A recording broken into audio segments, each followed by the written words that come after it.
प्रिय छात्रों, हिंदी के इस शिक्षण सत्र में आपका हार्दिक स्वागत है। आज हम काव्य खंड के अंतर्गत दान शीर्षक कविता के तीसरे भाग का अध्ययन करेंगे। प्रस्तुत अंश में प्रसिद्ध छायावादी कवि सूर्यकांत त्रिपाठी निराला जी ने दान का ढोंग करने वालों पर करारा व्यंग किया है। पद्यांश देखें। फिर देखा उस पुल के ऊपर बहुसंख्यक बैठे हैं वानर, एक ओर पंथ के कृष्णकाय, कंकाल शेष नर मृत्यु प्राय, बैठा सशरीर दैन्य दुर्बल, भिक्षा को उठी दृष्टि निश्चल, अति क्षीण कंठ है तीव्र श्वास, जीता ज्यों जीवन से उदास। संदर्भ प्रथम भाग की भांति लिखें। प्रसंग प्रस्तुत पंक्तियों में कवि ने दान के नाम पर ढोंग करने वालों पर व्यंग करते हुए एक सच्ची घटना का चित्रात्मक वर्णन किया है। कठिन शब्दों का अर्थ और व्याख्या देखें।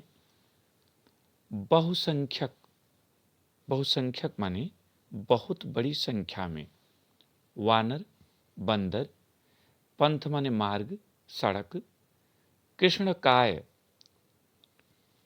काले शरीर वाला, कृष्ण माने काला और काय माने शरीर, काले शरीर वाला, कंकाल हड्डियों का ढांचा, मृत्यु प्राय मृत्यु के निकट, जिसकी मृत्यु निकट हो, सशरीर शरीर सहित, क्षीण कंठ भूख से दुर्बल कंठ, भूख से पीड़ित कंठ। व्याख्या देखें। फिर देखा उस पुल के ऊपर बहुसंख्यक बैठे हैं बानर। कवि निराला जी कहते हैं कि जब मैंने गोमती नदी के पुल की ओर देखा तो उस पर बहुत बड़ी संख्या में बंदर बैठे हुए दिखाई पड़े। एक ओर पंथ के कृष्णकाय, कंकाल शेष नर मृत्यु पाए, तथा मार्ग के एक ओर, सड़क के एक ओर एक काले रंग का मृत प्राय हड्डियों का ढांचा मात्र दिखाई देता हुआ एक भिखारी बैठा हुआ था।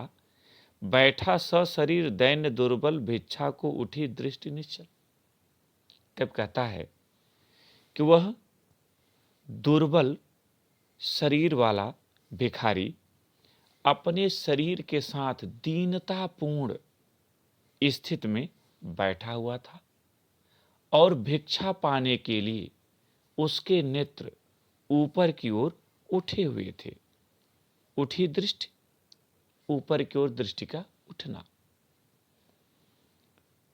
अति क्षीण कंठ है तीव्र श्वास, जीता ज्यों जीवन से उदास। कब कहता है कि उस भिखारी का कंठ भूख के कारण बहुत दुर्बल हो गया था, कमजोर पड़ गया था और उसकी श्वास बड़ी तीव्र गति से चल रही थी। ऐसा लगता था जैसे वह जीवन से उदास हो गया हो और शेष दिनों को गिन गिन कर व्यतीत कर रहा हो। ढोता जो वह कौन सा पाप, भोगता कठिन कौन सा पाप, यह प्रश्न सदा ही है पथ पर सदा मौन इसका उत्तर, जो बड़ी दया का उदाहरण, वह पैसा एक उपाय करण। ढोता जो वह कौन सा सांप। कवि आगे प्रश्न करता है कि वह न जाने इस जीवन के रूप में कौन सा सांप भुगत रहा है, किस सांप को ढो रहा है, भोगता कठिन कौन सा पाप और किन पापों का फल भोग रहा है, क्योंकि ऐसी मान्यता है कि व्यक्ति पूर्व जन्मों का फल इस जन्म में भी प्राप्त करता है। अच्छे कर्मों का अच्छा और बुरे कर्मों का उसे बुरा फल भी मिलता है। इसलिए कभी कहता है कि न जाने वह इस जीवन के रूप में कौन सा साप ढो रहा है और किन पापों का फल भोग रहा है। यह प्रश्न सदा ही है पथ पर सदा मौन इसका उत्तर। कभी कहता है कि चिंतन के क्षेत्र में यह प्रश्न आज भी अनुत्तरित है, इसका उत्तर आज भी प्राप्त नहीं हो सका है। इसका आप अर्थ ऐसा भी कर सकते हैं कि उस मार्ग से गुजरने वाले लोग इस प्रश्न पर चिंतन करते थे, किंतु इसका कोई यथोचित उत्तर उन्हें नहीं सूझता था, नहीं दे पाते थे। जो बड़ी दया का उदाहरण वह पैसा एक उपाय करण। लेखक कहता है कि दया का जो श्रेष्ठ उदाहरण है उसे दिखाते हुए लोग उसकी ओर कुछ पैसे फेंक देते थे, क्योंकि जीवन जीने के लिए लोग उसे ही एक उपाय मानते हैं। सारांश रूप में इसका अर्थ आप करें कि कवि निराला जी ने देखा कि गोमती के पुल पर बहुत बड़ी संख्या में बंदर बैठे हुए हैं। सड़क की एक ओर एक काले रंग का मृत प्राय भिखारी, जो हड्डियों का ढांचा मात्र दिखाई देता है, बैठा हुआ है। उसका कंठ भूख के कारण कमजोर पड़ गया है और वह भिक्षा पाने के लिए अपने नेत्रों को ऊपर की ओर उठाकर याचनापूर्ण दृष्टि से देख रहा है। उसकी सांस बड़ी तीव्र गति से चल रही है। ऐसा लगता है जैसे वह जीवन से उदास हो गया हो और जीवन के शेष दिनों को गिन गिन कर व्यतीत कर रहा हो। उसे ऐसा देखकर कभी प्रश्न करता है कि वह इस जीवन के रूप में कौन सा साप ढो रहा है, न जाने उसे किन पापों का फल प्राप्त हो रहा है।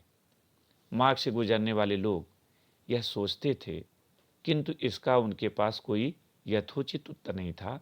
वे दया दिखाते हुए उसकी ओर एक आध पैसा फेंक देते थे और आगे बढ़ जाते थे।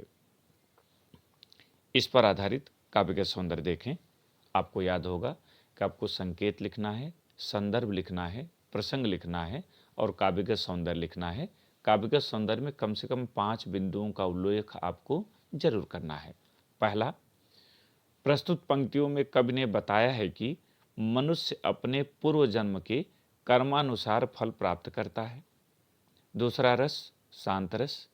तीसरा छंद मुक्तक, जिसे आप स्वच्छंद भी लिख सकते हैं। चौथा अलंकार अनुप्रास एवं उत्प्रेक्षा। जीता ज्यों उदास, इसमें उत्प्रेक्षा है। भाषा संस्कृत निष्ठ खड़ी बोली। शैली वर्णनात्मक। गुण प्रसाद और शब्द शक्ति अविधा। मुझे उम्मीद है कि आपको यह भाग अच्छी तरह से समझ में आ गया होगा। अगले भाग के साथ फिर मिलेंगे। बहुत बहुत धन्यवाद।